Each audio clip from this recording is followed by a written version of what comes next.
Hey everybody, how's it going? I have a favor to ask all of you if you are someone who watches this channel and works in the portable device repair industry. Whether you're just a one-man band working out of your apartment, whether you have a few employees, whether you have a large store, whether you are authorized by the manufacturer or are not authorized by the manufacturer, I have a large ask of you. I'd like you to complete a survey. So one of the things I said even before going ahead and doing the GoFundMe and any of that was that I had another organization that was working on an FTC complaint, antitrust complaint. What we'd like to do is take all the problems that we face in consumer device repair and then be able to have that converted into, this is the piece of antitrust law you're breaking. This is the piece of consumer law that's being broken by the company that is creating barriers to our ability to do repairs.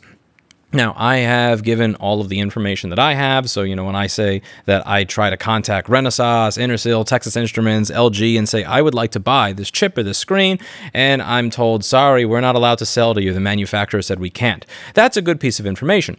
We'd like more. I want to hear more of your stories, more details. So I have a survey that's in the video description down below. And what I would ask of you is, can you take the questions from this survey and can you answer them and then email it to me at survey@rossmanngroup.com. So the questions are going to be listed in the description down below. So if you just copy and paste the questions and then after each question, give your answer.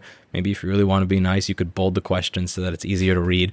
If you could just fill this out, email us, it would be highly helpful. So I'm going to be forwarding this over to the attorney.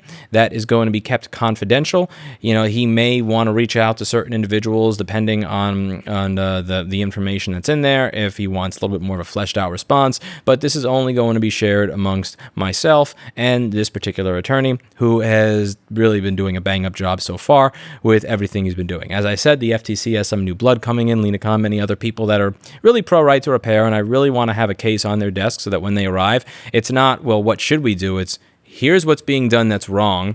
Here are the specific laws that are being broken or the specific sections that are being disobeyed. Here's what can be done about it. I want to make it easy for them, and that's something that I've been working on. So I'm just going to keep this short and sweet so that people watch it. Again, if you are in the repair industry, if you know people in the repair industry, if you could send them this and just have them take a few minutes out of their day to fill it out, I'd highly appreciate it. Thank you so much for taking the time. Really do appreciate it, and let's hope for some good things to happen.